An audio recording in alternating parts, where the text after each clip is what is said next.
From the Lake Point Sports Complex in Metro Atlanta, it's the 2019 TravelBall Select 10U National Championships, where today it's North Carolina's SVA Futures taking on IM Baseball from the Sunshine State, the state of Florida. And hello again, everybody. Thanks for joining us right back here at the Lake Point Sports Complex in Metro Atlanta. Back alongside the Executive Director of TravelBall Select, Rick Goff, here with the play-by-play story this afternoon and most likely into the evening. I'm Chris Mooneyham. Well, a marquee match. I got you on that one, didn't I? You did. A marquee matchup indeed between the number one team in America, the SVA Futures from the state of North Carolina. Tonight, this evening, the Tar Heel State meets the Sunshine State as Florida's IM Baseball, a national-ranked team, well, an honorable mention team. There's no slight in being an honorable mention team. There are only so many teams that can be ranked, for goodness sake. But an honorable mention team in the national rankings versus the number one team in the national rankings. And SBA Futures from the state of North Carolina coming out of the elimination bracket. We don't like to call it the losers bracket, the elimination bracket. There you see the number one team in America from North Carolina. You see at the bottom of your screen, IM Baseball, the program from the state of Florida, coming out of the winners bracket, or the undefeated bracket, if you will. This is an unbelievably high-level marquee matchup. Yeah, this is something that we've been looking forward to. Since the semifinal game took place earlier, two high-powered teams, great defense, great pitching. SBA Futures has to battle back out of the elimination bracket, which they've done so, to force this game here. This is a double elimination tournament, so unfortunately, or fortunately, however you want to look at it, SBA has to beat IM Baseball twice to claim the title from this point forward. IM just takes one win to take it home. By the way, a scheduling reminder, if this ball game goes to a second game of the double elimination, we unfortunately will not be able to have the broadcast for you live here on Facebook Live. Just the way it is sometimes in this business. I'll not bore you with the details. We just won't be here for the second game of that broadcast. Yeah. There's a lot that goes into it. But we will have this broadcast for you here. And as Rick mentioned, if Florida is able to win it, they'll be the national champions. If North Carolina wins it, they will force a final game coming up about a half hour after the conclusion of this one for the title. North Carolina to the plate first. You see their starting lineup: McCammon, Carroll, and Newell. Your guaranteed three here in the first. Whit McCammon takes strike one. On the mound for the undefeated boys from the state of Florida, it is Gavin Ruvalcaba.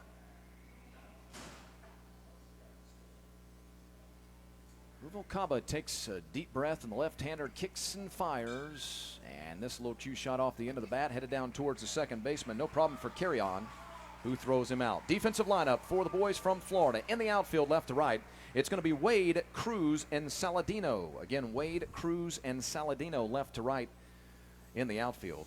On the infield, third to first, it's Cabral, Caballero, Carry-On, and Kentos. All C's on the infield lineup. Cabral, Caballero, Carry-On, and Kentos. Fernandez behind the plate, receiving the pill from the lefty, who kicks and fires. And that one shot into right. Pretty well hit, but moving back on it is Saladino, out number two. Two quick outs to start the ball game. Yeah, and that's going to be key for IM Baseball. You know, they want to come out here, put up a goose egg in the first inning. They want to go and score some runs, because playing with the lead is always so much easier than playing behind without trying to be too obvious. But it's crucial that they put this high potent offense in the dugout and give themselves a chance to come up here and score first. Ruvalcaba kicks and fires. That one catches the outside corner. Great framework by Fernandez behind the plate. We had a great angle at it here. You saw him drop his right leg down to the turf, parallel with the turf. Great frame job with fastball in the outside corner. Tyler Newell off the hands, down to second. Everything on the right side. That's a good sign for Ruvalcaba and the IM Baseball program. Bottom half of the first coming up. Two ground outs to the second baseman, a fly out to the right fielder. Now the honorable mention ranked club, IM Baseball, one win away from the national championship, will send their troops to the plate. Let's first look at the defense for North Carolina. In the outfield, it's going to be Carroll, Hucko, and Montgomery left to right. Again, Carroll, Hucko, and Montgomery left to right. On the infield, McCammon, Newell, Thompson, and Talmadge. That's third to first with McCammon, Newell, Thompson, and Talmadge. Webb behind the plate to receive the pill from none other than Griff McCain. And here's the lineup that McCain will face. Alec Cruz, Bladen Caballero, and David Saladino, your guaranteed 3 in the home half of the first.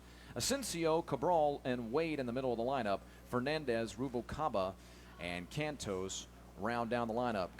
Carry on will be your 10th place hitter. All right, so give us a scouting report on each of these clubs, Rick. Of course, you're the executive director. You've seen all of these teams numerous times throughout the week. You've been burning the candle at both ends. Yeah. Tell us what you know about both of these teams. Well, SVA comes in from North Carolina, highly anticipated, highly ranked. They've been the #1 team in the country for 2 years running. They were the #1 team at 9U. They've carried that over at 10U. They're led by their pitching and their defense, as you can see from the runs they allowed this week here. They don't give up a lot of runs. They're able to put up a lot of runs. Not really a big power hitting team like we've seen with the Banditos early on, but they put the ball in play and they put a lot of pressure on you on the defensive end.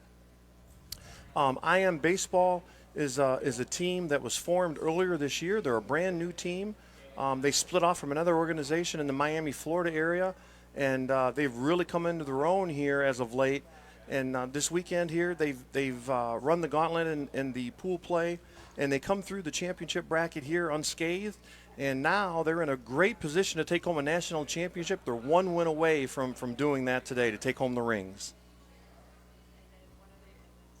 McCain set, lefty deals.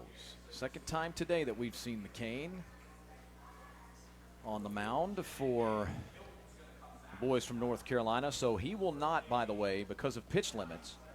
One thing we've got guaranteed going into this ball game is that McCain will not be able to fire a complete game today. He will not have the innings needed to go the entire distance. And in the interest of full disclosure, I do not remember how many innings he threw in his other plate.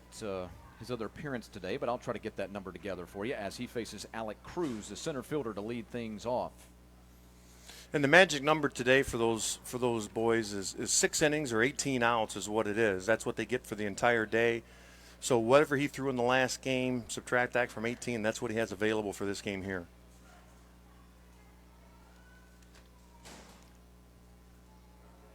We'll get that number together for you a little bit later.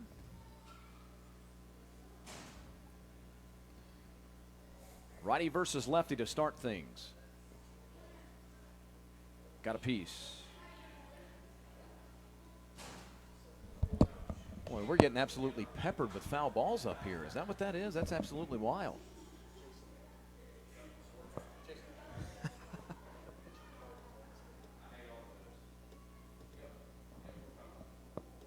Got multiple games going on at the same time here at the park at Lake Point in Emerson, Georgia. We're just up the I-75 corridor, just up the road a piece from downtown Atlanta. Swing and a miss, and Cruz has gone on strikes. First strikeout of the ball game for either club. And here's Bladen Caballero. There's 28 on your screen. Bladen, coach's kid.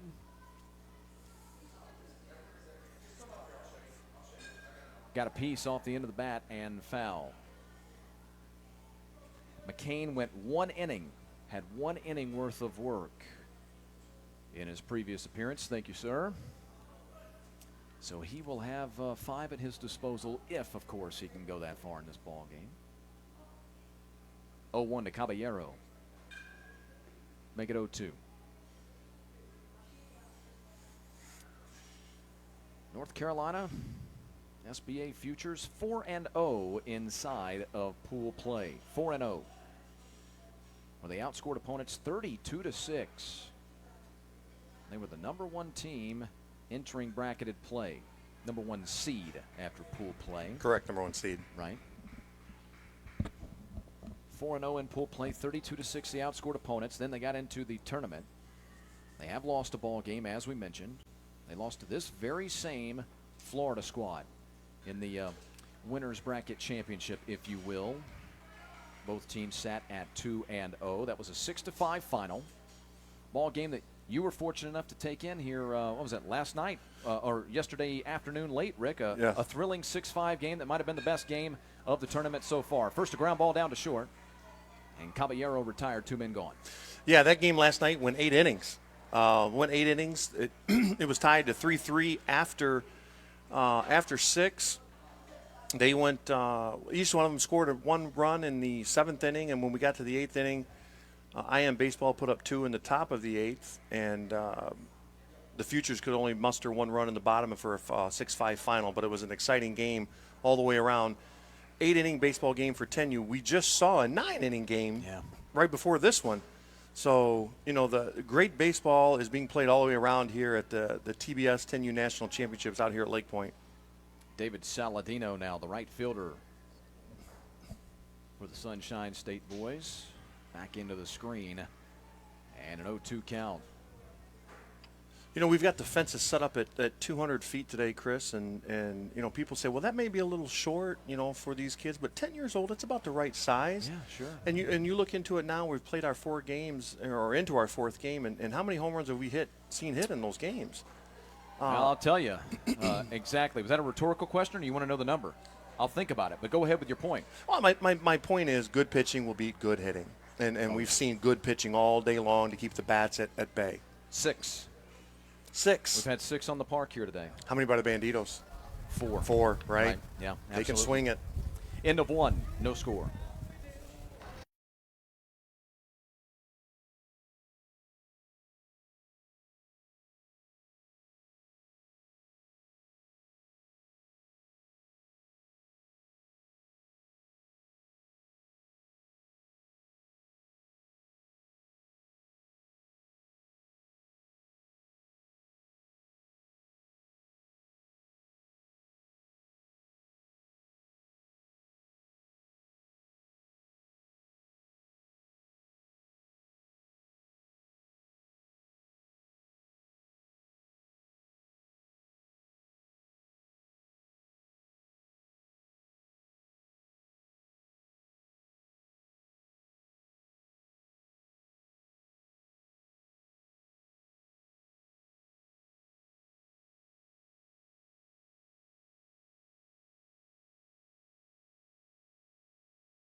Back at Lake Point Sports Complex, Eli Webb, John Hucko, Brax Thompson.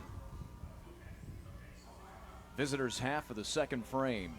Number 1 team in America from the state of North Carolina, the SVA Futures, who finished pool play. We were talking about the performance for these guys earlier. First the pitch. Off the outside corner, count even.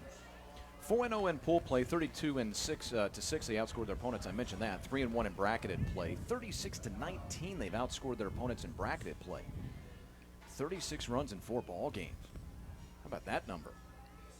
So 68-25. 68-25 in 7 ball games. 8 ball games, I beg your pardon, Rick Goff. What a number. That sounds like a number 1 team. And they lost the game. Right. And they lost to this very club. Down the right field line, that ball curving and out of play. And basically, they've picked up this year right where they left off last year. Those staggering numbers are no different than what they seen last year, touring the country. They traveled all over. They went to Florida and up and down North Carolina and everything last year. So they're not afraid of competition. They welcome it, as a matter of fact. And I talked to Travis a little bit before the game, and I asked him, how do you approach being the number 1 team in the country and with a bullseye on your back every single game? Oh, swing and a miss by Webb. That ball was 4 inches off the plate because of where Fernandez was set up out of the box, and because that I'm going to tell you something. That almost looked like a little two-seam fastball that ran away from the plate. I don't know that it was. Can this kid throw a two-seamer, Rick? What did it look like to you? I tell you what, it looked exactly like a two-seamer. And don't fool yourself to think that these kids don't know the difference between a two-seam and a four-seam.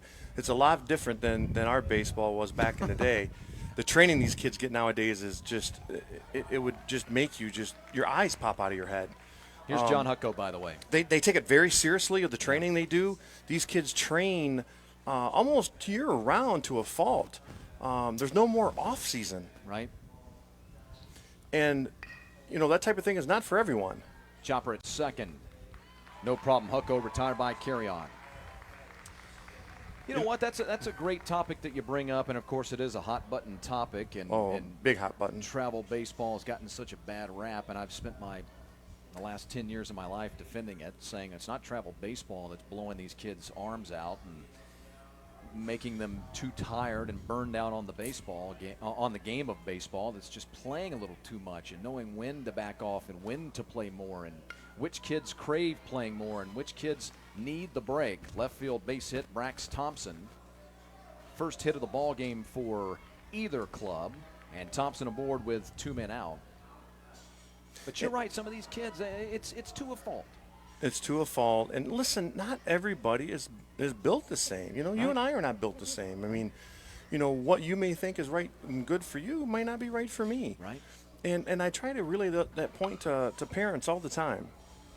Going to get the force at second and in the inning. By the way, that ball was hit very solidly by Hayden Telnick. Right on the screws. Just hit it right at somebody. Just hit it right at the second baseman carry-on, who got the force at the second base bag. Tell you what, we'll take ourselves a really quick break and continue the point when we come back in a scoreless affair.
A hard lash, not quite down the left field line, but past the third base bag and into left field for a base hit. So Mark Asensio, the extra hitter, delivers the first hit of the ball game for the boys from Florida. I Am Baseball with their leadoff man aboard in the second inning. Let's take another look. Inside corner, turned on it? Yeah, absolutely. Got him on the inside corner. He dropped the barrel head, got it through there, and got it past the third baseman before he even knew what was by him there. Indeed. I think it might have been a little case, too, that, he probably was not in a ready position here. I was kind of sitting here kind of watching between pitches to see what he does here. Here's Alejandro Cabral. Cabral, the third baseman for Florida in this ball game. So we were talking about it last half inning. Look, a lot of this is on it. The kids. A lot of the kids got to tell you when they're getting tired, when they don't want to play. Yeah. Parents have to be aware of when their kids do and do not want to play. Coaches, of course, are part of the solution. Look at this. Oh, when he got around the tag, did he get around the tag? He must have. That can be the only call, as the ball absolutely had beaten Asensio to the bag. We're going to have ourselves any sort of a challenge here? Well, yeah, I got a feeling possibly. Travis is going to go out here and he's going to want to challenge this play. This is exactly what you're taught to do as a runner, though. If you're picked off, you need to just keep on running it because anything is possible and anything can happen. Yeah, he's out. Well, we're going to get a challenge here. You know, the nice thing is not for us up to decide. We've got replay guys up here to kind of figure it out. So looks like Travis has made an official challenge, and we're going to come up here, and they're going to take a look at it, and they're going to see all the different angles and the views that they can, and they're going to make a decision. I think the field umpire may have thought that the swipe tag missed him, but on the replay, and of course I don't want to make the decision here. We've got the officials coming over to the screen as we speak, but you could plainly see that the tag was applied before the connection with the second base pack. This gives us an opportunity. People are probably confused. We haven't had a chance to talk about it. That's exactly right. We've talked about it in the other games. You're right. So we haven't addressed it here in the championship. What we're doing this year is we are bringing in instant replay to the game. The coaches are able to challenge 2 plays throughout the game, and if they are successful on both of them, we'll give them a third challenge. If they lose either one of the 2 challenges, then they are going to only have the 2 challenges, and they'll be out after that. So he's come upstairs now. They've got the replay booth going on right now. They're taking a look at this. They're seeing, more angles than what we're seeing right here. So they're talking about it right now. They're running it back and forth and kind of seeing what they have. But we're using an NCAA modified replay version. There's signs hanging in the dugouts of what they can and cannot challenge. It's clear, this is definitely a play that falls under that category. So they're able to challenge this, and that's when Travis come out and let him know that that's what they wanted to do. Just had a conversation, Rick. Again, it's so interesting. Part of what I love about this is not just the opportunity to get the calls right via replay. These officials, they have one of the toughest jobs in all of sports, one of the toughest jobs you'll ever do. Thankless, too. Thankless. Oh, I hate when people just absolutely hammer officials. You want to try to do it, you come on out here and try to do it and see how well you can do it. But that's a soapbox topic for another day. Part of what I love about this is that to hear the conversation for the officials. I just took the headset off while you were explaining to everyone how this thing was working, and hearing the head official and the umpire getting together, talking about it, the flex of the glove, the movement of the leg, the jersey, the pants rather, as the tag was applied. And I mentioned it to the home plate umpire, and I said, he just thought that he missed the tag, didn't he? And he said that's exactly what it looked like to both of us down on the field. And so now they come up here, they see the replay, and the call's reversed. Yeah, we see the replay, the call's reversed. And the main thing is that, that we want to make sure that we get it right. And that's exactly what we use the replay for. And just to let people know out there, this is something new that we're using this year. We're going to use it moving forward in TravelBall select events. And the thing about it is, this is the first youth tournament in the entire country that has been going to be using instant replay at the youth level. Making some history. Yeah, we're making some history today. And, I Am Baseball probably wishes we would have waited another couple of weeks for the history-making things as he lost a base runner on that challenge. So now Travis has been successful. SVA Futures is successful. He has one more challenge available to him. If he challenges again, gets it right, we'll give him a third one. So if he misses the second one, then he's out of challenges. So you got to be smart about when to use them, and definitely that one worked out in his favor. A hit apiece. Both men have been stranded on the base paths. Each team with a solid single in their second trip to the plate. Each team with a hit in the second inning.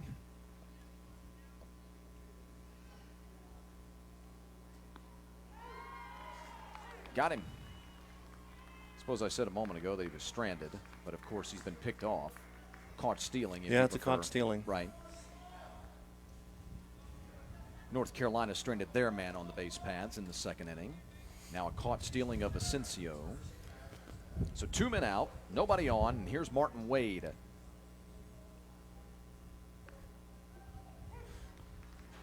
I know it's early on in the game, but both these left-handers seem to be in control of more than one pitch.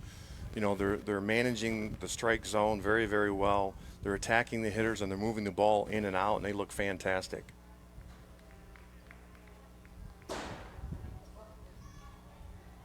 Gavin Rubalcaba, the man on the mound for Florida.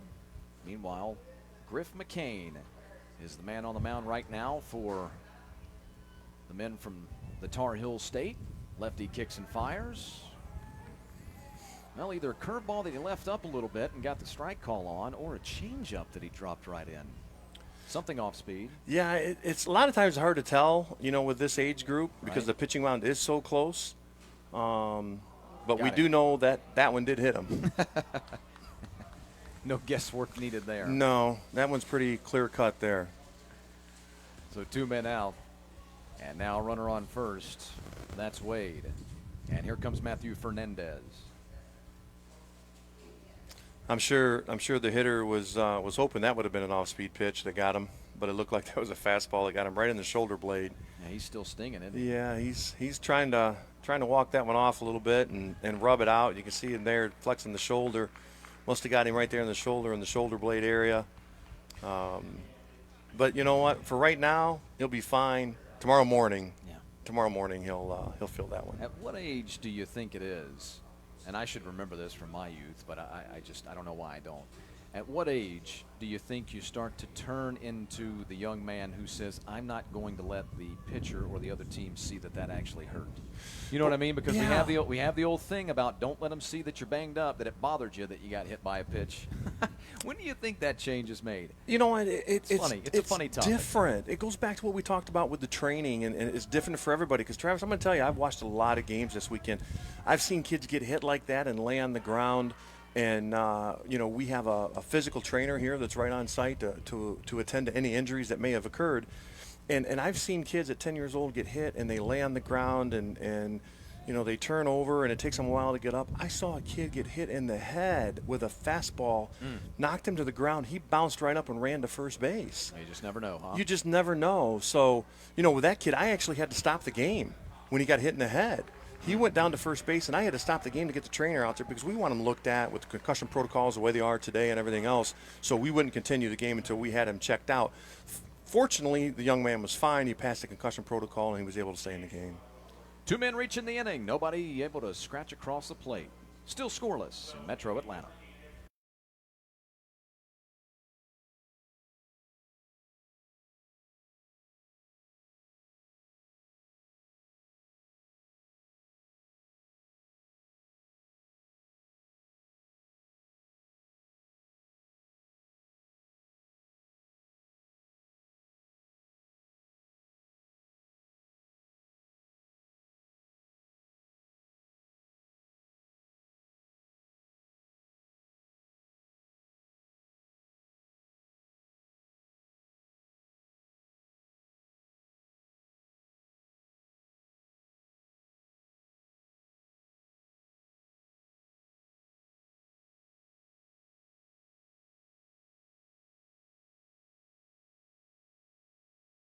Back at the picturesque Lake Point Sports Complex here in the northwest portion of Metro Atlanta, just as you get ready to get into the foothills of the North Georgia mountains.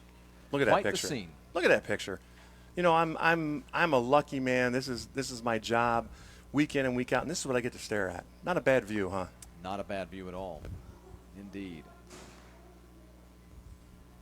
It's turned into a tremendous weather day. We may have reached 85 degrees as I checked my weather app, and that's even warmer than I thought we were going to get up to, but not quite as humid as we're accustomed to seeing here in mid-June. It was actually sort of chilly this morning on the way in.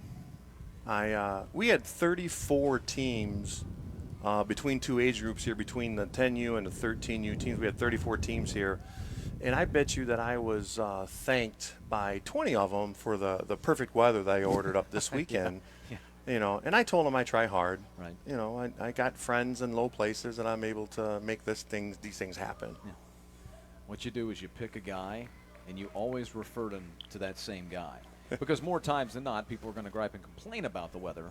Right. So it'll be the same guy every time. Here's Will Parrish, Reese Montgomery, and Griff McCain, numbers 8, 9, and 10 in the lineup for North Carolina. That's right, you heard me. 8, 9, and 10.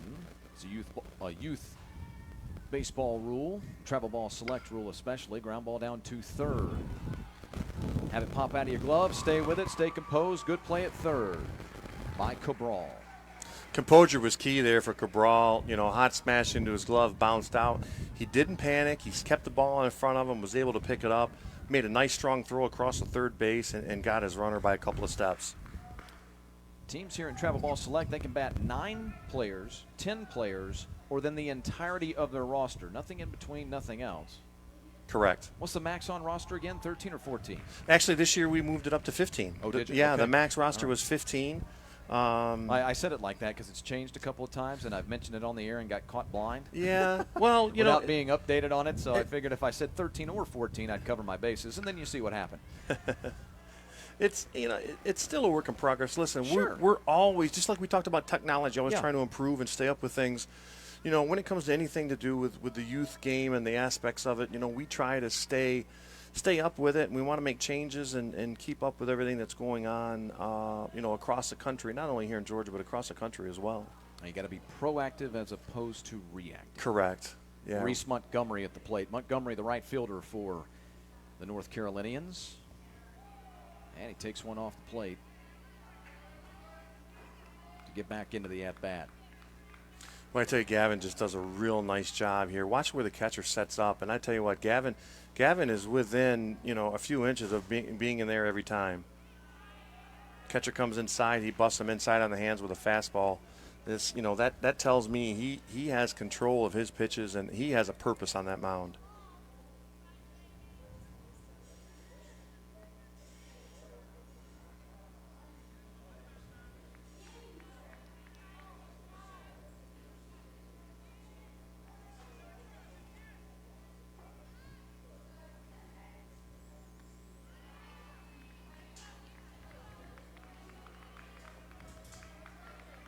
Two and two. Scoreless ball game, top 3.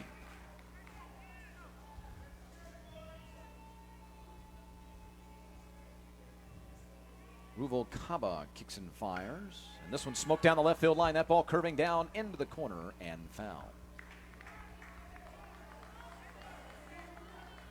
A hit apiece. Each team with no runs on 1 hit and no errors.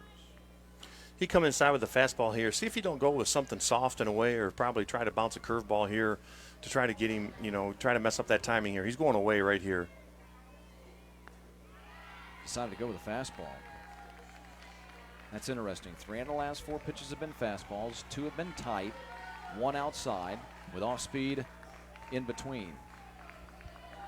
What do you guess now? 3-2 count. Yeah, he's got to come right at him right here. He's going to go right down the heart of the plate. His best against the batter's best. Well, give Reese Montgomery credit for being able to turn on something hard and inside. That is the second time that he's been able to turn and foul off a ball that, quite frankly, I thought was about to hit him on the hand. Yeah, I thought the same as well. Ruvalcaba kicks and fires. He does not offer, and the young man turns in a heck of an at-bat, drawing the base on balls. Second base runner of the ball game for North Carolina. First here in the 3rd inning, obviously. 1 man out and 1 man on. And here's Griff McCain. Yeah, Reese had a great at-bat there. Fought off a couple of good pitches. Cabrera put him right where he wanted him on the inside. He fought him off, and he earned that walk. Runner checked and safe. Now we're going to go back to the cat and mouse game between the pitcher and the runner at first base. You know, he wants to get in scoring position here. The pitcher wants to keep him there. So you're going to see some thrown over a few times, and they're playing a little game here. See how long it takes for him to take off for second base. Will this be the final ball game of the 2019 10U National Championships? Ground ball headed up the middle. Make a backhanded stop, get to the bag, step on top of it, and get the force. A tremendous defensive play by Carry-On. Tremendous play. You see the ball go right up here in the middle, right past the pitcher. Rolls over the mound. Second baseman, great angle, backhand, slides down, has the presence of mind to get up. His shortstop's not there because he went for the ball too. Step on the bag for the force. Now we got 2 outs. This is the type of things I'm talking about with these 10-year-olds. They know what to do with the ball when it's hit to them.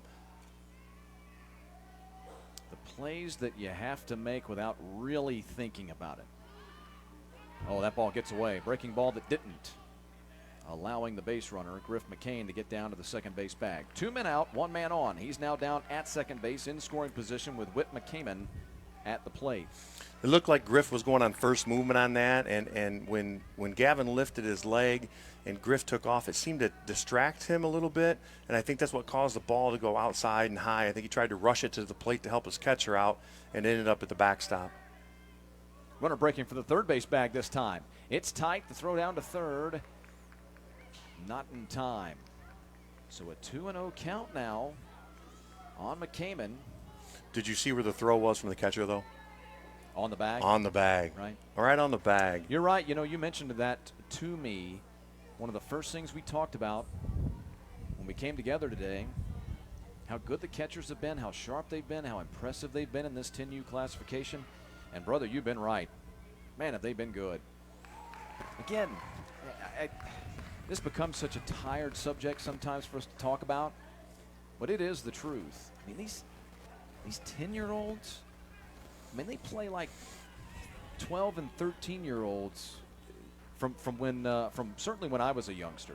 And I know you're a shade older than I am. I'm in my 40s. But these 10-year-olds, I mean, they just play so instinctually well. They goes do. back to the point we were making a moment ago. They don't have to think about the plays the way kids used to. Yeah, no, the training nowadays, the preparation that goes into this is totally different than it was, and it shows on the fields. The better teams that are putting in that time are the ones that are here this week. 2-2. Little cue shot into the bat, end of the bat, and falling in. Can he beat it out? They got him. Case in point right there. Heads up play. Everybody in the whole park thought that was an RBI single. Indeed. Tremendous, tremendous job here. We're going to show the replay here right now. McCammon down 9-3. How about that? No hesitation by the right fielder. The ball comes in, he comes up throwing, and gets him by half a step. Yep. Tremendous play to keep him off the board. And the right call, by the way, by the field umpire. Bottom of the third coming up. Still scoreless.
Pitcher to lead things off, Gavin Ruvalcaba. In the bottom half of the third inning, Florida and North Carolina for the national championship in 2019.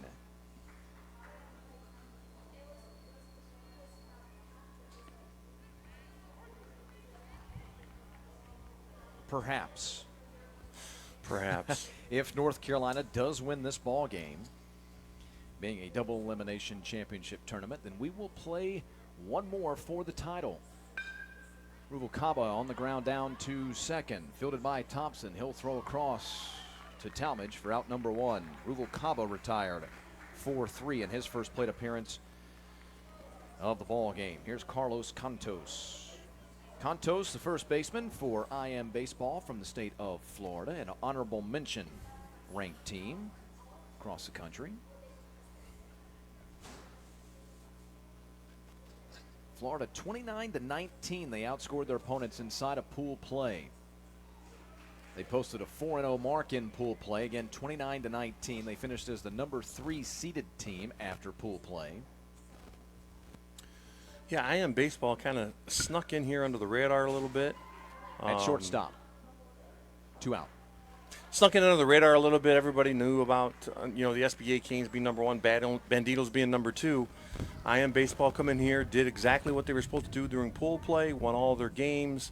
Nothing flashy, not a lot of home runs, not any big scores and everything else. They just got the job done. You knew they were a good team coming in and that they could put together a run, but my goodness, this has really been something. And I'll tell you, they've been even better in bracket play. 25-12, they've outscored their 3 opponents. And no slouches, oh, by the way. They beat Bravos of Texas 9-7. The Kennesaw Generals 10-0. And then this very same number 1 ranked North Carolina's SBA Futures 6-5 in their last ball game here yesterday. So they've only knocked off 3 of the top 15 teams in the country. No big deal. No big deal. No big deal. Everybody does that, right? Now, that's the type of thing you have to do when you're going to win a national championship. Oh, by the way, you know this as well as anybody, and since I've been around it a little bit as well, you find that becomes a common denominator for these teams, whether it's a bit of a surprising run or a dominant team that ends up fulfilling their dream of winning a national championship. You've got to pull off some big-time victories. 2-out double. And by by big victories, I mean you're going to have to beat a number 10 team in America, a number 4 team in America, then come back and beat a number 8 team in America. Yeah. And that's just the way it is when you're putting together this run towards a national title. Oh, yeah, absolutely. The old adage, if you want to be the big dog, you got to beat the big dog. Right. And IM baseball has stepped up time and time again in this tournament to knock off the teams that are ahead of them. Line drive, center field. Base hit, coming to the plate. Here's the throw, it's in time, and he's safe. He went around the tag. They may have a runner hung up at second base, but by the way, the second baseman, I don't want to pick on the young man, but he was so engrossed in the call at the plate and was so angry that the runner was safe. If he's paying attention and sneaks in behind the runner coming around second base, Alec Cruz, who drove in the run, they would have had him dead to rights. Yeah, they would have had him dead to rights for sure. Travis is out there trying to, he's asking the umpire what he saw and why he called the runner safe. RBI single, Alec Cruz drives in Kobe Carrion for the first run of the ball game.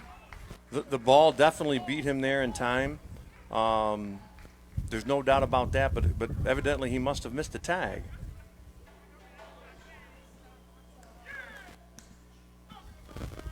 Well, get another great look at it. Catch is made, and I mean he's not even in the screen. Did he really avoid this tag?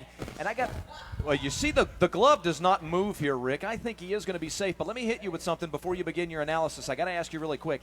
Even if he does avoid the tag, and I think he may have, is that not out of the baseline?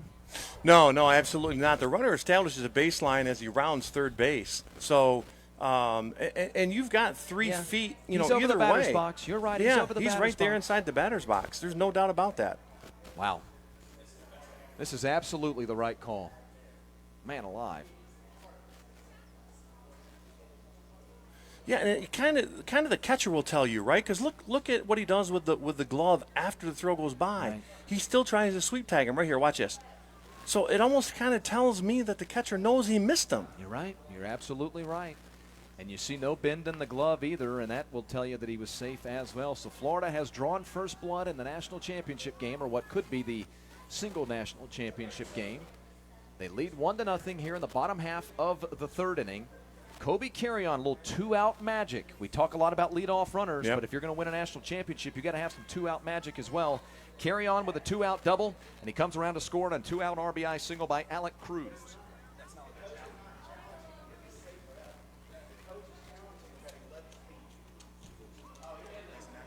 Oh, wow. Wow. Oh, wow. All right, guys. Rick, you want to run through this one? Yeah, so, what it is right now is they're not challenging whether he's safe or out, what we've just been told. They're challenging with the runner leaving his feet. And they're going to be looking up the rule right here. I believe it has to say that he has to jump over someone.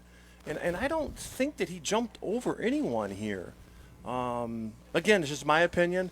I'm just here giving commentary. The officials are going to look at it right now and take a look at it. Is he attempting to jump over the tag? Because then wouldn't that qualify? And again, I'm just playing devil's advocate. Yeah, no, I understand what you're saying here, but from what I understand, and I've umpired for 27 years myself, and my interpretation over it is jumping over, and what you get into is if the player is laying on the ground like this with his glove over, can he jump over the arm? And the answer there is yes. So you're trying to avoid him from jumping over the body is the intent of the rule. Now, how I interpret it and how the home office is going to interpret it is two different types of things here. We'll take a look at it one more time. And if they slow it down right when it comes to about right here, you can see the catcher is in front of the plate here. The catcher's in front of the plate, so we have the line is wide open. So I'm not really sure what he's jumping over, to be honest with you. It's more like jumping around, I think. I'm not sure if he's jumping over anything. It's close.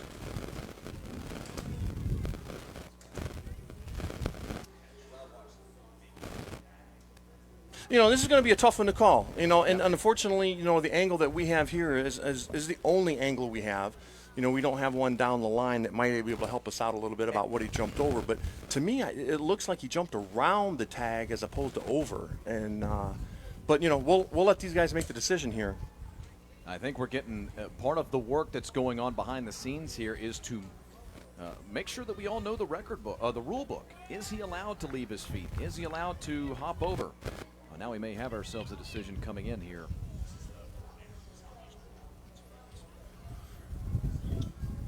Here we go. We're gonna have a situation like we were explaining to you a little bit earlier, where literally right now the officiating crew is going to have the head of officials on FaceTime, and we're checking the replay. This is just a remarkable sight here inside the broadcast booth. We're running the replay for you all at home once again, or wherever you may be taking us in on Facebook Live. And literally the head of officials here in place has his cell phone in front of our monitor running our replay on FaceTime.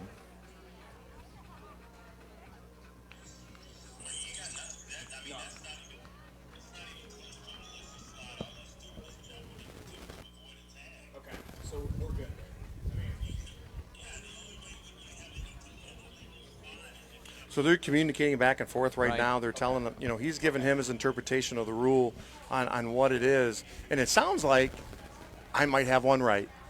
You were due. No. I was due. No. You're exactly right. No, I'm just the blind squirrel will find a nut once in a while, right? I'm just getting your goat. So, hey, you got off to a hot start, remember? I did. You were 2 for 2, and then you had a little 2-3 game losing streak. So now you're back at 500. But I'm getting your goat. But let's be serious because you're exactly right. I think you might be correct.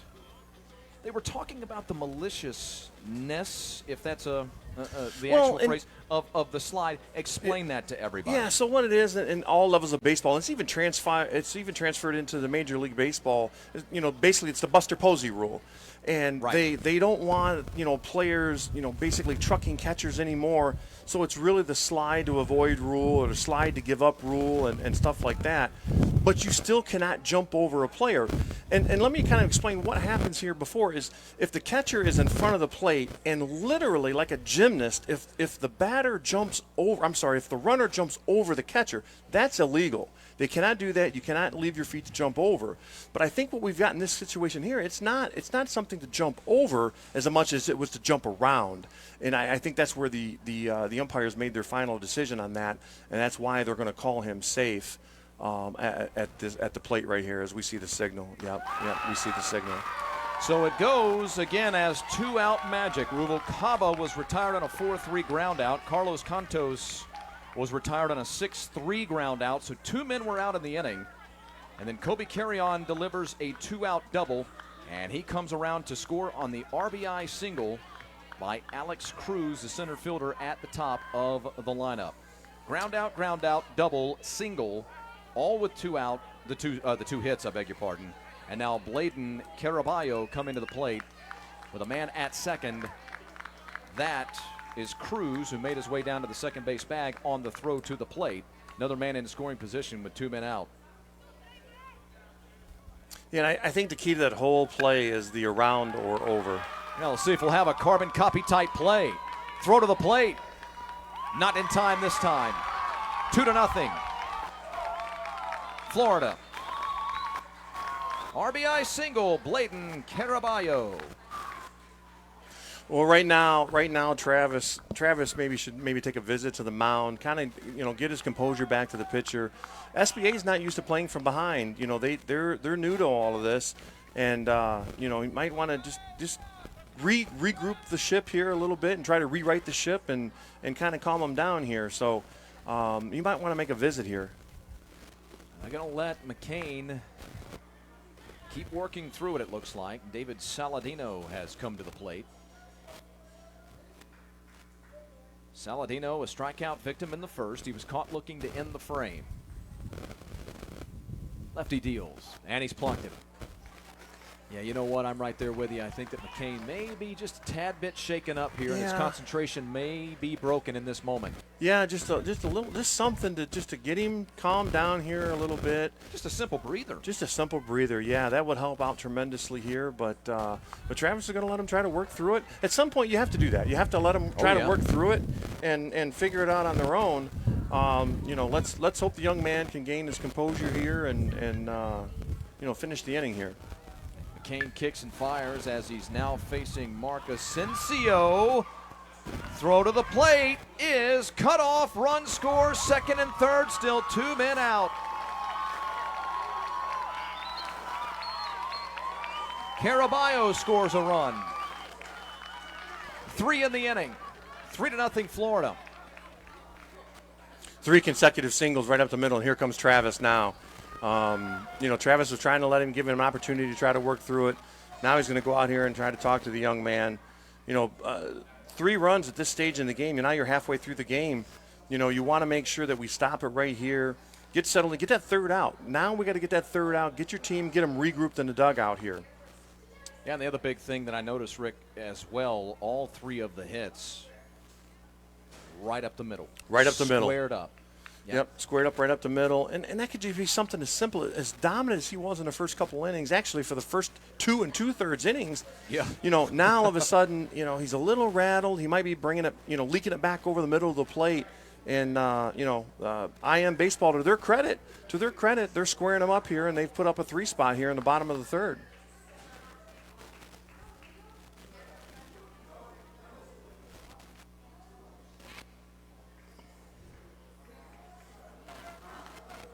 Well, this becomes a big at bat right here in the third inning.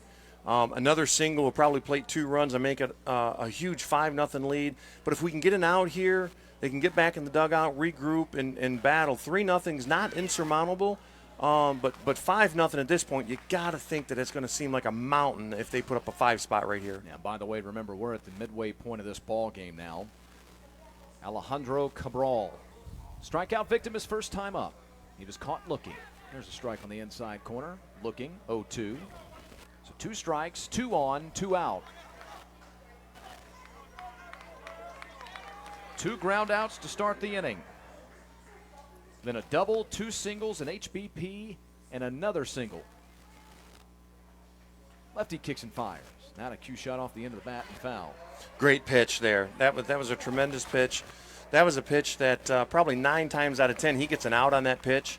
With an 0-2 count, but the young man at the plate did a nice job of fouling that one off. 8th man to the plate in the inning.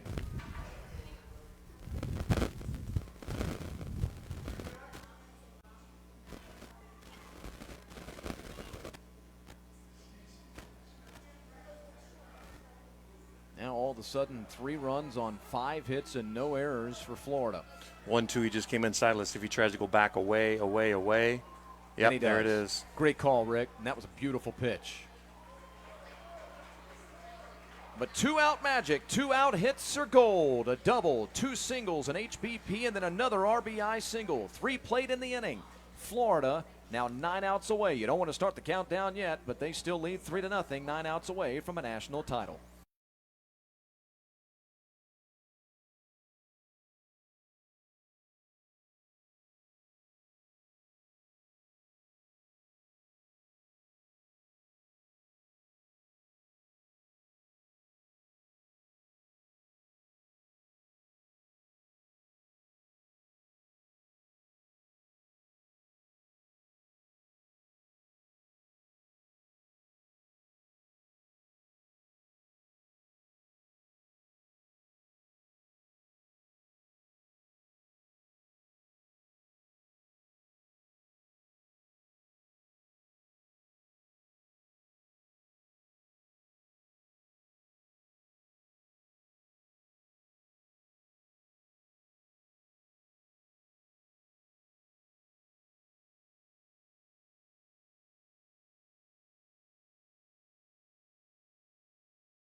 It'll be Matty Carroll, the left fielder, Tyler Newell, the shortstop, and Eli Webb, the catcher. Numbers 2, 3, and 4 in the lineup for North Carolina. In this, the top half of the fourth inning, we move into the back half of the ball game now, and the men from the Tar Heel State now trail 3-0. Completely different complexion to this ball game from the last time they were at the plate. You got to start to go to work now if you're North Carolina. Both teams have an agenda right now, and you know, it goes without saying they're opposite agendas. You know, IM baseball, after scoring 3, they want to come out here. They want to put up a 0 for this half of the inning. And right now, SVA is just looking to crack that scoreboard, put up that crooked number, and put a 1 up there, and you know, just make a dent into this game right here. At third, on the tough hop, throw across for the out. Cabral with the 5-3 put out of Carroll. Oh, Cabral made that look so simple, didn't he? Gee. I mean, the short hop, he played it right in there, took his time, set his feet, fired across the diamond. That's an amazing play, you know, for a 10-year-old. And so big to get the leadoff man. The leadoff man, yeah. We've talked about that many, many, many times. Tyler Newell now, the shortstop for North Carolina. He 0 for 1. Try not to be 0 for 2, and the shortstop says not so fast. A 4-3 ground out and a 6-3 ground out for Newell. A fine defensive play by Caballero.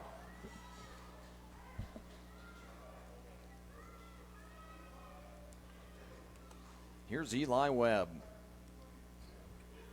It's a big moment in the ball game. You've just gotten 3 runs. If you're Florida, you've just plated 3 runs, and you come back into the next half inning defensively, and if you can get through this inning without a run scoring, you keep that momentum that you've seized. And if you can go 1, 2, 3 while out in the field, you're seizing even more momentum, and you're getting your offense back out to the plate very quickly. Not only are you going 1, 2, 3, but the way you do it with 2 tremendous defensive plays by the third baseman and the shortstop. Yep.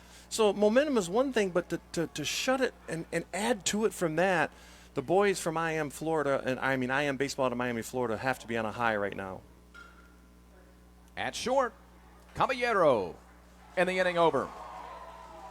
Eli Webb retired on the 6-3 ground out.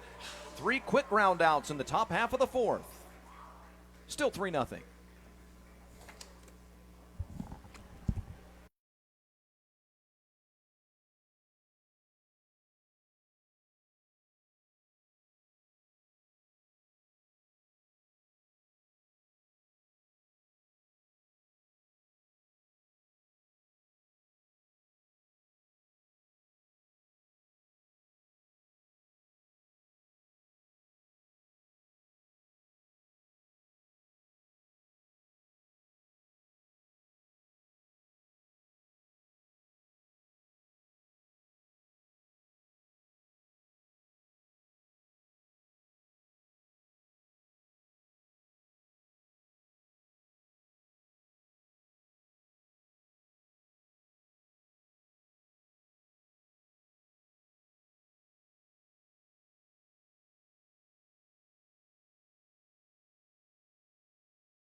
Martin Wade, Matthew Fernandez, and Gavin Ruval Caba. Easy for me to say. Right. Bottom half of the fourth. That's what 4 games worth of broadcasting will do to you in one Yeah. day. It all starts running together at some point, right? Yeah, but I love every minute of it, and I know you do as well. And Oh. it's an honor and privilege to be here for the 2019 Travel Ball Select National Championships. This year in the 10U classification, our broadcasts here on Facebook Live, alongside Rick Goff, the Executive Director of Travel Ball Select. I'm Chris Mooneyham from The Fan, 680 and 93.7 FM in Atlanta. Atlanta Sports Talk leader. They programmed me to say that. I have to add that last part on there. Atlanta It's in your Sports Talk contract. leader, right? Right, it's in your contract. Wade hit by a pitch his first time up. That was back in the 2nd inning. McCain into the at-bat at 3-1 now. How about McCain back out there? Coach showing a lot of patience, a lot of confidence in McCain, who got a piece of that one. And your ho-hum 1-4-3 put out. 1-4-3. No big deal. If they run the replay back at this, watch how quick Thompson gets rid of the ball. Watch this here. Almost like he throws it from the ground here. Deflects off to the pitcher, second baseman, and it's just so quick, all in one motion. Getting by a step. Great play. I probably knew that he needed to, right, with the Sure. speed of Wade. Matthew Fernandez now. His pop-up to the shortstop was the final out of the 2nd inning.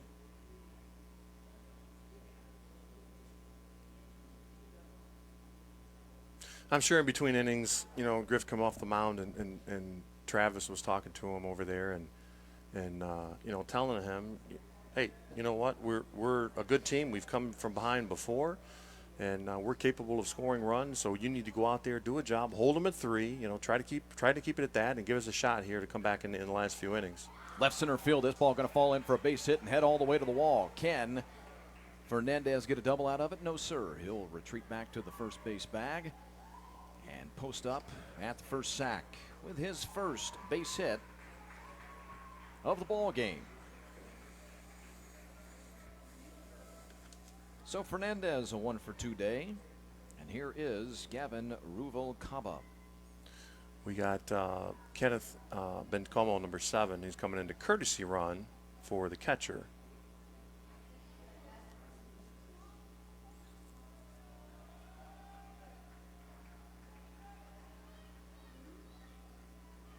Not a substitution. In youth baseball, we allow courtesy runners for the pitcher and catcher to get those young men off the field, especially the catchers. They can go back in and get their gear on. We can keep the game moving.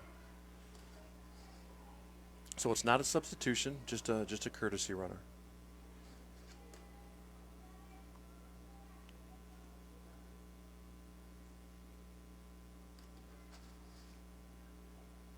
Ruvalcaba has been good.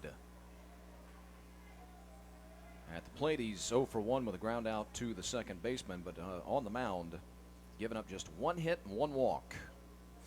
I gotta believe as a pitcher, Ruvalcaba, he's throwing such a good game right now. I think guys like that are usually more focused on their job, on pitching, and it's almost when they're going that group, they just want to get that bat over with and get back on the mound. 1-2 count.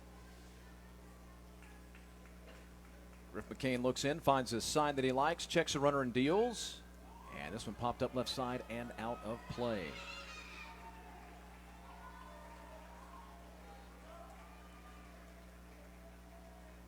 With 1 man out, Rick, this will give us a good opportunity. Let's one more time thank everybody here at the Lake Point Sports Complex for this marriage that has been birthed this year, put together. I know how you feel about it. We've talked about it personally.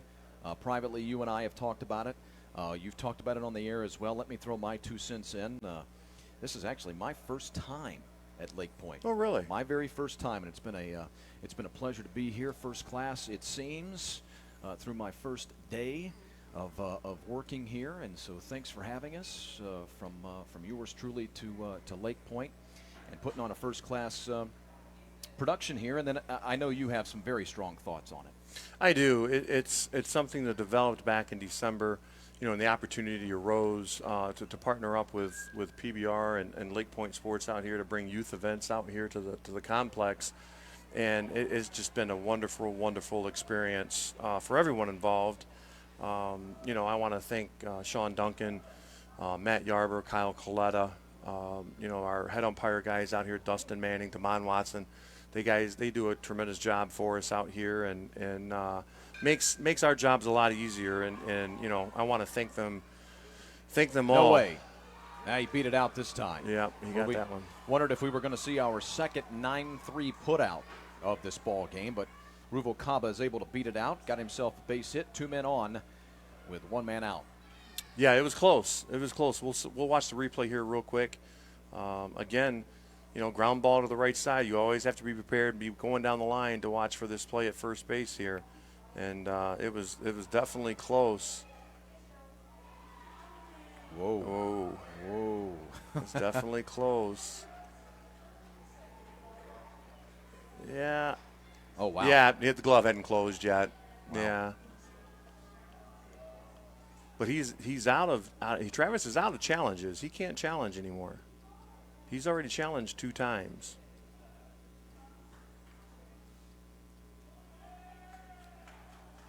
Won the first and lost the second, right? And I think that's what they're discussing right here.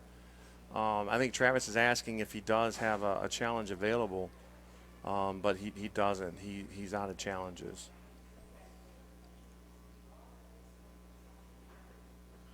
We'll have the head of officials head on down there, and they're going to come down and have a conversation. Well, this will give me a minute to kind of finish up my train of thought here on the thanks for, Lake Point and everybody that does on here. And there's a lot of people behind the scenes, my staff. I appreciate them, and particularly, Jason Goff came down this weekend and helped us out. Alexis Goff was a pleasure. Who? Alexis Goff. Never heard of her. Never heard of her. And for those of you that know, she's a handful, to say the least.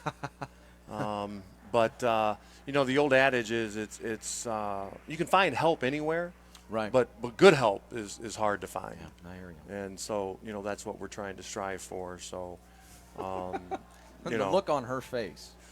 My video photographer and everything else, Robin Hill, does a great job on doing all this stuff for us here. And so I just want to thank them enough. I'm sure I don't tell them enough. I appreciate the job they do for me. For Travel Ball Select, so kudos to those guys.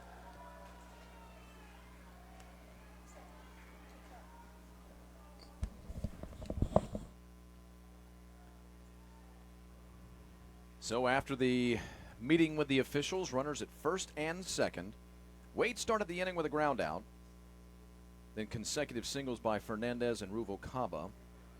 They're at first and second with Carlos Cantos to the plate.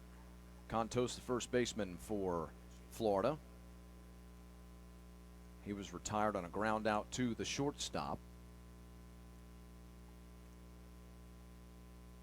just last inning. A lot of men to the plate in the last few innings for Florida. Breaking ball stays high and a little too tight, most likely. So McCain falls behind in the count 1-0. 2 men on and 1 man out. Had 8 men come to the plate last inning. And that second inning could have been far worse. They had 2 men on, and both guys were stranded, or to be more precise, you had a caught stealing and a man stranded after being hit by a pitch.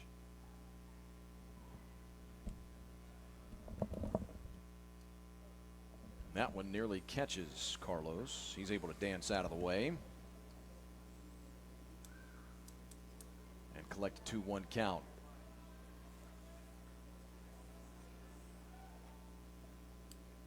Big moment in this ball game. Outside corner strike. 2-2 count.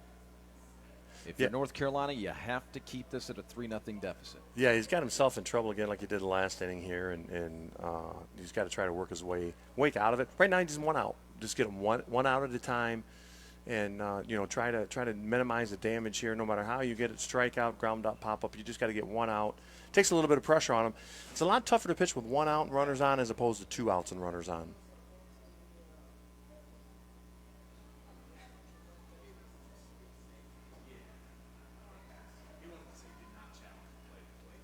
Set and deals. And it's sent down the right field line. That ball curving, and it stays fair and hops over the wall for a ground rule double. That's going to plate run. put runners at second and third and make it 4-0. A run scored for Matthew Fernandez. An RBI double for Contos. And we still got a little ways to go in this ball game, just past the halfway mark, but North Carolina's in a little bit of trouble in the fourth. This might be the end of the day here as Travis walks out to the mound. It looks like he's going to make a pitching change here. And indeed he will.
So the book, of course, remains open on Griff McCain, as the two men on the base paths belong to him, but we'll give you his updated numbers, or his numbers as of right now, probably a little bit better way of putting it. Tyler Newell, by the way, will be the new man on the mound. As you see, Tyler, formerly the shortstop for his club, he'll be the new man on the mound for North Carolina. But the numbers, at least as of right now on McCain, 3 1/3 innings worth of work, where he gave up 8 hits, 4 runs, all 4 of which earned.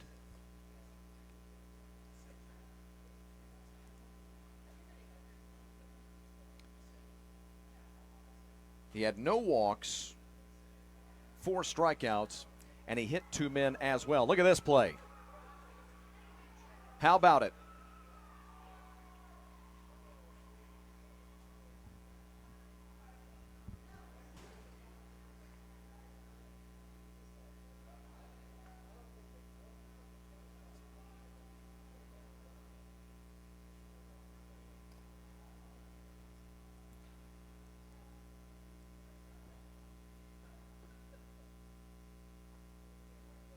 So 5-0. Runner breaking from the first base bag.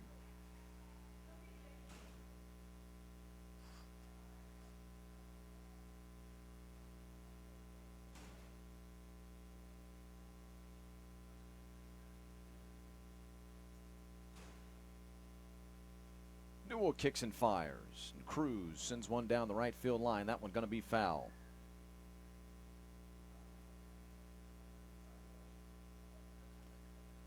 So North Carolina in a big pot of trouble here now. 2 men in scoring position. Yeah, 2 men on. Still only 1 out. Yep. We've already had a pitching change here. Center field. Will this be deep enough to score a run? I'm not so sure. Make the tag and then head back to the bag is Contos. Yeah, there's no chance, or no need, I guess I should say, for IM at this point to take any kind of risks, whatsoever on the base path. They got a 5-0 lead. trust their hitting, trust their players when they come to the plate to drive in these runs. Right now, that momentum is going in their favor, and then they just need to keep taking advantage of it. Don't do anything to potentially turn the momentum the other way. Outside corner. Good pitch there by Newell. To Bladen Caballero, I beg your pardon. Caballero with 2 men on and 2 men out. 5-0, still not insurmountable. With 3 at-bats, 2 out at-bats to play. Not when you're the #1 team in the country. Right. I mean, it's you don't get that moniker for smoke and mirrors. Right. You've got to be able to do some of these things like this and overcome. Having said that, a base hit to make it 7-0 here. That would seriously diminish their efforts to make a comeback. Fielded at first. Talmadge going to flip to Newell, covering the first base bag, and they've got him. Nice play. To retire the side. So 3-1 with the pitcher covering. Caballero is retired.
The 5th inning from Metro Atlanta. North Carolina to the plate with 2 at-bats remaining. John Hucko to lead things off. Yeah, Travis's messages right now to his players are pretty simple. We need to score 2 or 3 runs here, cut this in half, and try to make up the deficit in the 6th inning. So that's the goal right now is just to put on 2 or 3 runs here and then kind of go from there. Star of the ball game could be Gavin Rubalcaba. He has held the #1 team in America, the SVA Futures from North Carolina, to just 1 hit in the ball game. At short, 1 man gone, just 1 hit in the ball game.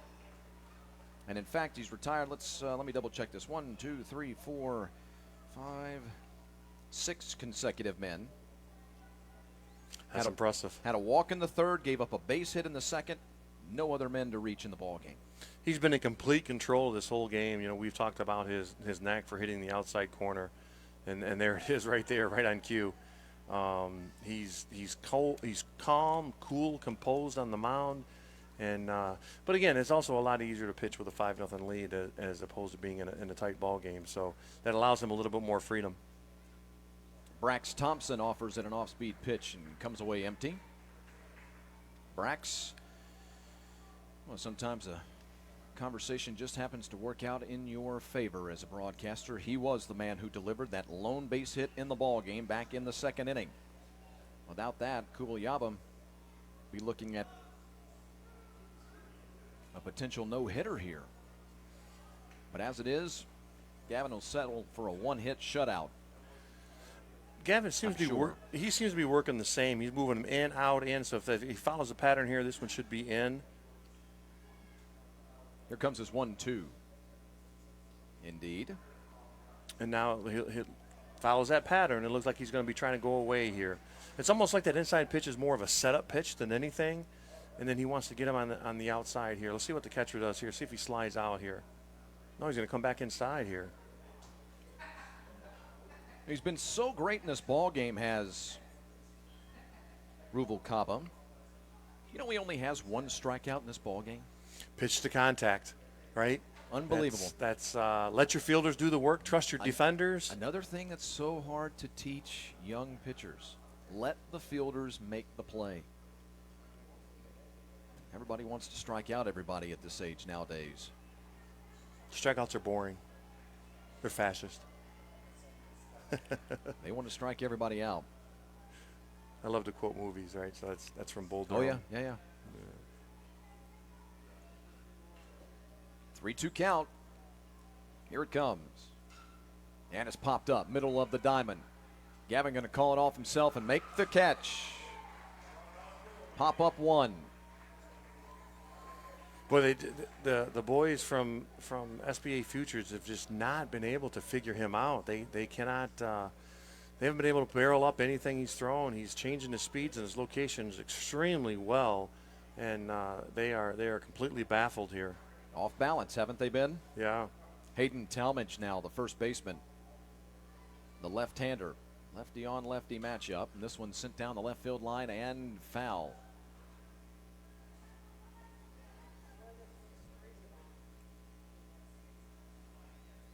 We may have seen two balls that have been hit really well against Ruvalcaba in this ball game. Maybe. Well, a few innings ago, he got a lot of help from his defense. Remember, back-to-back plays, nice plays by the third baseman and the shortstop. No play at first. And Talmadge is going to reach with the second base hit of the ball game. This one coming with 2 men out. But the last time they came up with their first base hit of the ball game, that was also with 2 men out. The next man was retired, and there was no threat of a score. Big difference with a leadoff runner or a runner with 2 outs. You got a lot of room for error here. Here's Parrish. You mentioned it earlier. He's one of their power guys. They would love to see some lightning strike here to get to 5-2. Yeah, curious to see how he's going to approach Parrish here with 2 outs. If he's going to challenge him or maybe try to get himself out with a couple of pitches, try to have him get himself out. And here he goes back away again, staying true to his pattern. He catches that outside corner. Home plate umpire willing to give the black if the spot is hit, a spot that's set up by the catcher. He's been consistent with that call all day long.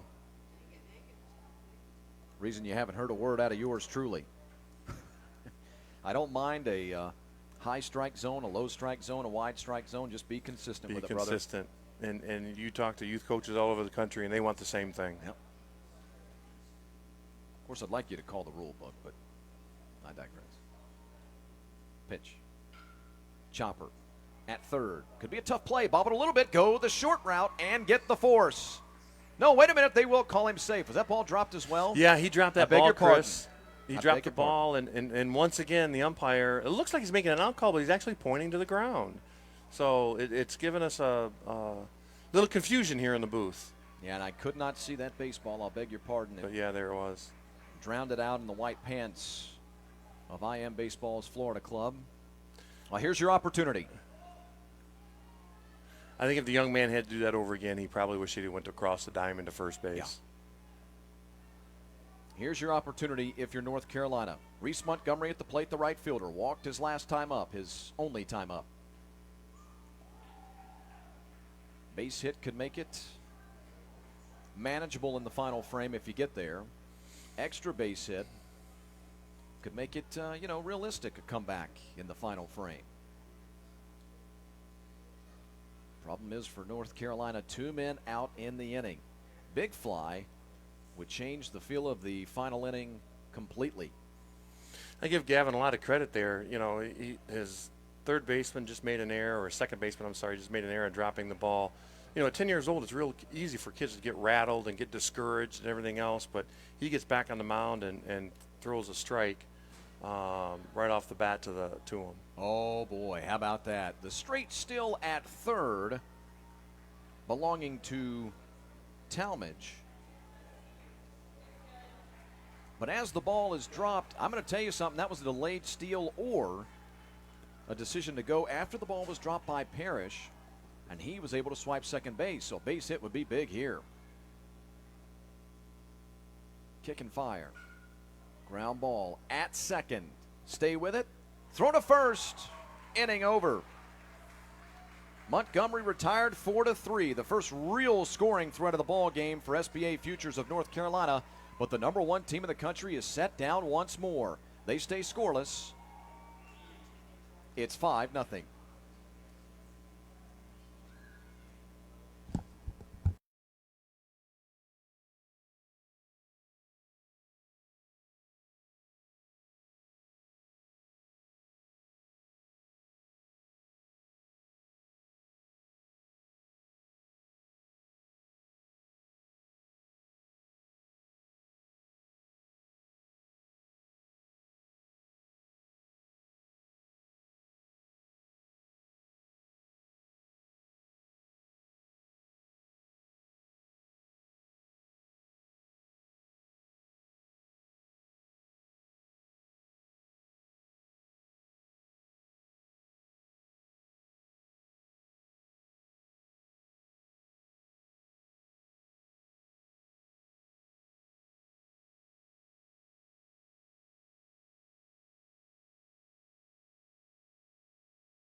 Florida to the plate, bottom half of the fifth, with an opportunity to try and add to their 5-0 lead, which is not insurmountable, but sort of feels like it. One way or another, they'll try to add to the tally sheet with David Saladino, Mark Asensio, and Alejandro Cabral. Numbers 3, 4, and 5 in the lineup here in the fifth. That's a fair ball. Leadoff man aboard in the fifth.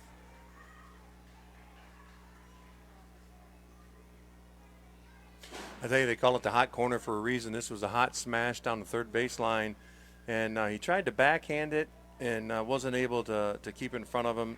Bounces off his glove into foul territory, and the Futures catch a break because I think the runner thought that he come up with it, and so he was trying to hustle down the line to beat out an infield ball, and so they caught a break holding him there at first base. You want me to score that an error, don't you? Oh man, Give him a hit. Yeah, I can give him a hit on that. I can give him a go. hit on that one. I can give him a hit on that one. Here's Asensio. That one was a hot smash. The one earlier was a two-hopper that he chose to get out of the way of. Well, there's a little difference. I'll give you that one. Yeah. I caved on that one the way you caved on this Yeah. one. Reluctantly. Right. I'm sure if you ask Travis and if you ask the third baseman, they're going to both tell you they should have made that play. True. Absolutely. Mark Asensio. Saladino did reach. We'll give him the infield single. Last time he was up before that plate appearance, he reached on an HBP. Now Mark Asensio with a pop-up and a retirement at first base. First time he's been retired in the ball game.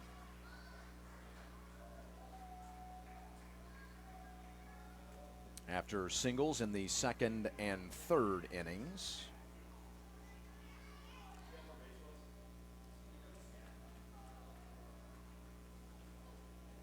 And here's Alejandro Cabral. Quite the opposite day for Cabral. He's 0 for 2 with a couple of strikeouts. He's looking to reach for his first time. Runner breaking. Throw down at the second base bag. A one hopper. Good job by the shortstop to back it up. Keep it from getting into center field, but a stolen base nonetheless for David Saladino. Saladino just timed him up here. He got a great jump off first base. Again, another stolen base that was stolen off the pitcher, and Saladino timed his jump perfectly. Strike.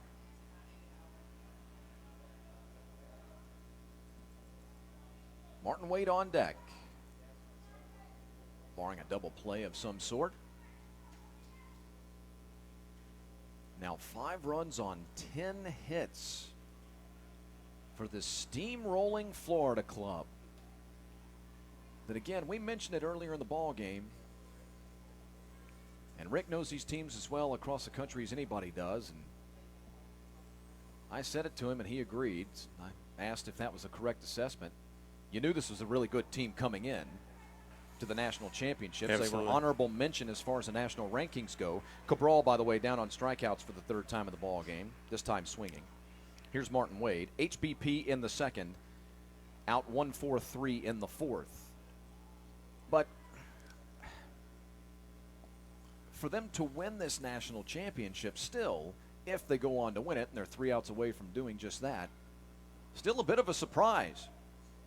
Third baseman makes a catch, and that will retire the side. Let's go ahead and keep it here as we make our way now to the top half of the 6th inning, what could be the final outs of this national championship. It'll be quite a story if the men from Florida are able to win the national championship here in the next few minutes. Yeah, it would be a tremendous ending to this week for those young men. Coming in, like I said, IM Baseball was trying to he talked to me beforehand. He's like, listen, Rick, we just want to sneak under the radar. Everybody knows about the Futures and the Banditos and the Bravos and the Kennesaw Generals of the world and all the other teams that are ranked, and nobody really knows about us. And he goes, you know what, honestly, I want to keep it that way. Maybe we don't get everybody's best pitcher when they face us, and they save them for those other teams when they have to play them. And so he was very low-keeled about it. He was trying to play it off about how good his team actually was. And at the end of the day, no matter what you do or what you say, you got to come out on the field and you got to perform. And they've done that for the last 5 days.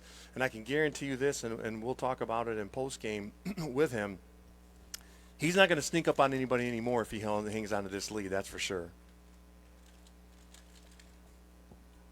The championship run, it's been a buzzsaw-type performance, especially if this team comes in and does not lose a ball game. Right.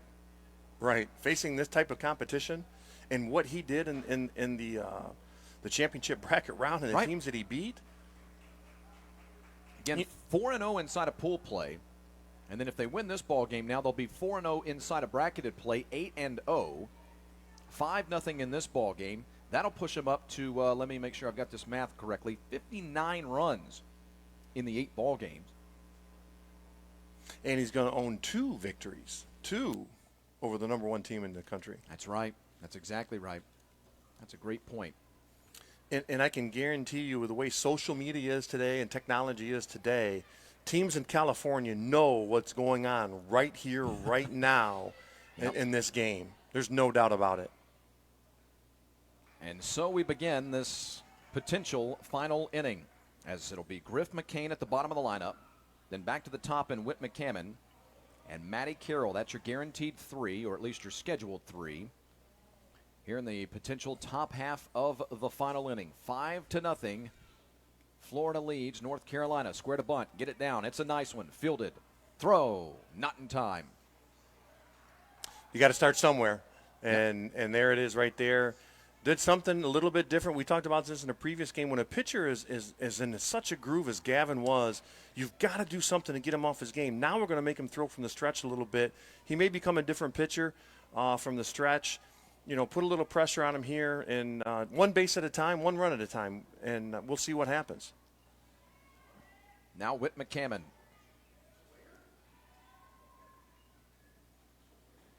No runs, 3 hits, no errors for the SVA Futures of North Carolina. 0-3-0. For Florida, the boys from IM Baseball, 5 runs, 10 hits, and no errors. 5-10-0 to right. And deep, well hit, moving back on it, back, make the catch. Might have a double Saladino, play. throw to first. Not this time. Good job backing it up. Two players come together. One man out, one man on. F9 on McCammon. I tell you what, if I was the coach of IM baseball right now, I would just give a courtesy hold at first base. The outs are more important now. I would let that runner steal second. He could steal third. He could steal home if he wanted. Right now, my focus is on getting outs. Trading outs for runs right here is crucial. Especially with this size of a lead. That one bouncing up there, getting through the catcher, Fernandez. And there you have it. I would take time right now, and I'd walk out and I'd tell Gavin, I'd say, listen, all you want to focus on is the batters. I don't care about that runner out there right now. You're 2 outs away from securing a victory for us in a national championship. I don't even want you to look at the runner. I don't want you to pay attention to him. I want you focused on the batter and locked into that zone.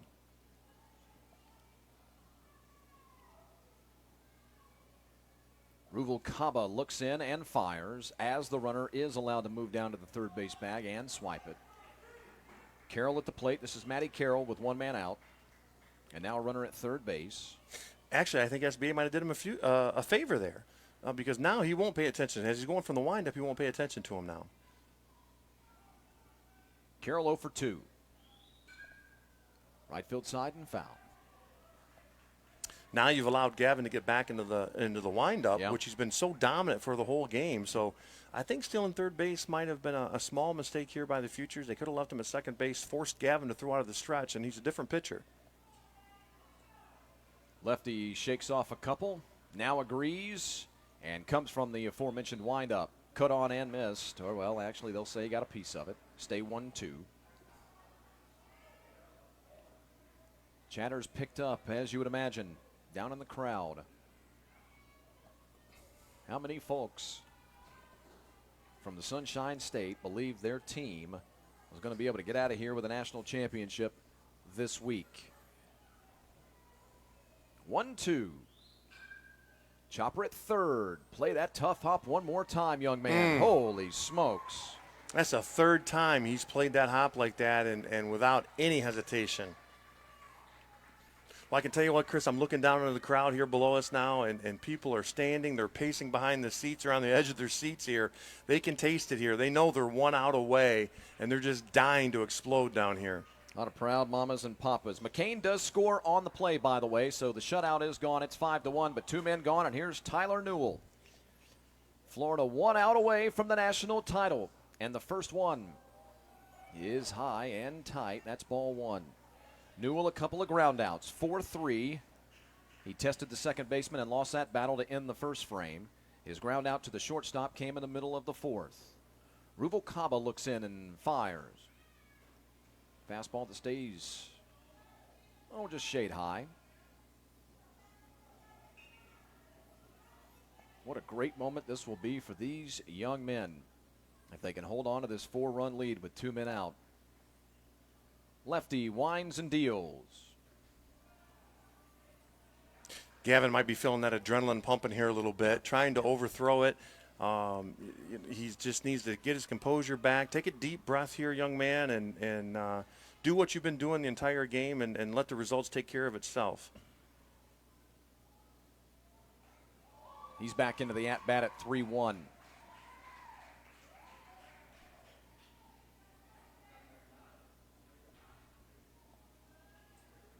What does this do for a program, by the way? Garnering that national attention. Outside corner, called strike 2. You talked about this program.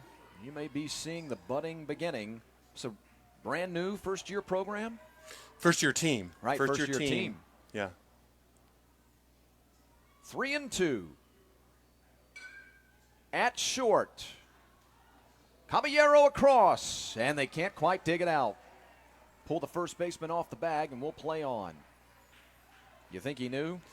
Oh, man, I tell you what, I looked down there as that play was being developed and as the shortstop's throwing it across to the diamond, and I was watching parents jump out of their seats. They were ready to celebrate. They were ready to celebrate. But as good as that young man has been the whole game, I think he might have squeezed that one a little bit, and he threw it down and low and in the dirt. I think this is a great mound visit here by Rafael right here as he goes out there and he He just wants to talk to him, I think. I don't think he's going to pull him out here. I think he just wants him to get his composure here, bite down and chew down for one more time here. All we need is one more out, boys. That's kind of the message he's sending to him right now.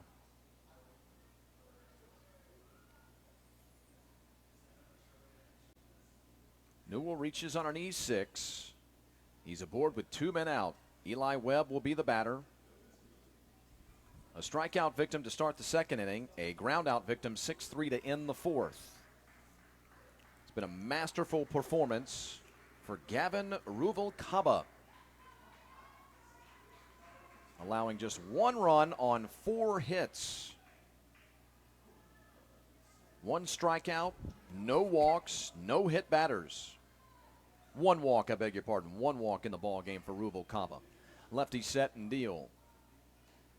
And the first offering to the backstop for North Carolina, wide of the plate. He seems to be showing a little fatigue there. He kind of bent over at the waist there and put his hands on his knees. This might be his last batter regardless of what happens. Of course, that's an out. It's the end of the game. But if this man reaches here, I expect to see a pitching change. Strike. 1-1 count.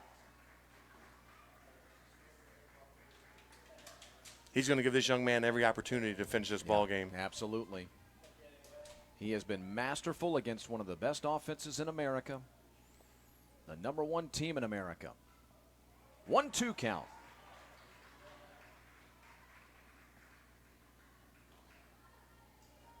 Well, I look down here, and the parents are back on the edge of the seats again. They're pacing up and down. They're ready one more time here.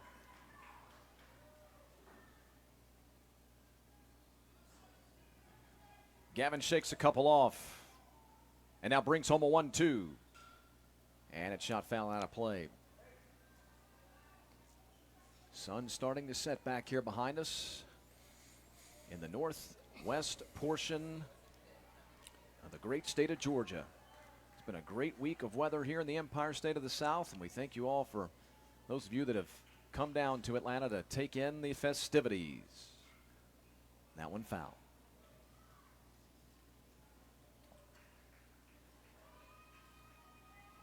2-2 count here. 1-2 count here. He's typically it's an inside count for Gavin. He likes to go inside on the 1-2 counts. Let's see if he holds true. Nope, he's going to go back. Looks like on the outside here a little bit. A little low, as in the dirt. And a 2-2 count. Runner advances down to the second base bag. That's Newell. 130 from the plate. I got to believe that was more of a setup pitch than anything here. Kind of a waste pitch. Kind of set him up for what he wants to do right here. See if you don't try to go hard away right here and try to get the swinging strike to end the game. 2 balls, 2 strikes, 2 out. Man at second. Gavin kicks and fires. Popped him up. Headed on the right side. And into the screen. So we'll do it again. He did exactly what I figured. Challenged him with a fastball in the outside corner of the plate. Trying to get that swinging miss or just a weak ground ball to the right side. If you're North Carolina, you need to string together some hits. Youth baseball, you really concentrate on trying to get that tying run to the plate. Once again, the 2-2. Ground ball foul left side this time. He's battling. There's no other way this championship could end. Webb's not going down easy. I tell you what, he's getting his cuts in there, and again, we talked about this before. The longer these types of at bats go, the more it favors the hitter because he gets to see the delivery and the release point over and over again. So right now, even though the count's 2-2, I'd say the advantage has to go to Webb right here.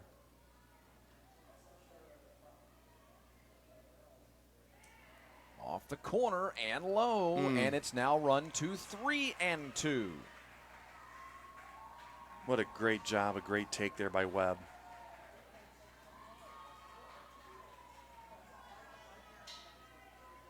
What will they decide to come with here? Doesn't it have to be the fastball on 3-2? Lefty deals. And he lost him. This ball game is not over yet. Runners at first and second with 2 men out now. And the tying run moves on deck, and that will force, of course, As you now see on your screen, a pitching change. We'll take ourselves a quick audio break, and when we come back, we'll give you the particulars next.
Well, it's not quite over yet. Kobe Carrion coming off of the Keystone and headed to the mound to take over for Gavin Ruvalcaba.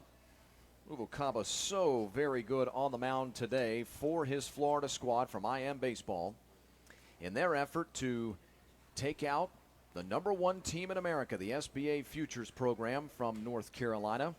Right now the numbers on Ruvalcaba: 5 2/3 innings, where he's given up 4 hits, 1 run, it was earned, 2 walks, and a strikeout. Again, the numbers as of right now, because remember, of course, the 2 runners on the base paths belong to Gavin Ruvalcaba, but for now, 5 2/3 innings, 4 hits, 1 run, it was earned, a strikeout, 2 walks in the ball game. And so, John Hucko to the plate. John, a walk, a reach on E, a base hit away from bringing the tying run to the plate. Wouldn't that be a development? That ball in the dirt, and it's 1-0. Well, this goes back to what we talked about. I mean, you're not the #1 team in the country for nothing. And now you're 1 batter away from bringing the tying run to the plate in a game that you were in control of for 5 2/3 innings. Yeah. Tack on runs, too. We talk about tack on runs, insurance runs all the time. This could have easily been just a 3-0 ball game, or a 3-1 ball game now, as it were. But those 2 runs that were put on the board by Florida in the 4th inning, we knew when they came across just how big they were. Yeah, they loomed large for sure. Carrion looks in, and he'll kick and fire to the left-handed hitting center fielder. A ball that bounces up there and makes it 2-0. Brax Thompson is on deck. He has a hit in the ball game. Hucko 0 for 2 with a ground out to the second baseman and a line out, a solid lash that he hit down to the shortstop just last inning. Makes him throw him a strike. Carrion obliges, and it's 2-1. Yeah, that's a good piece of hitting right there. You got to walk up there. You got to make him throw you a strike. He's taken the whole way until he gets a strike. Now he's going to dig in here and try to get the job done. Now the at-bat begins. Correct. Stays high, and it is 3-1. We are a ball away from the tying run coming to the plate.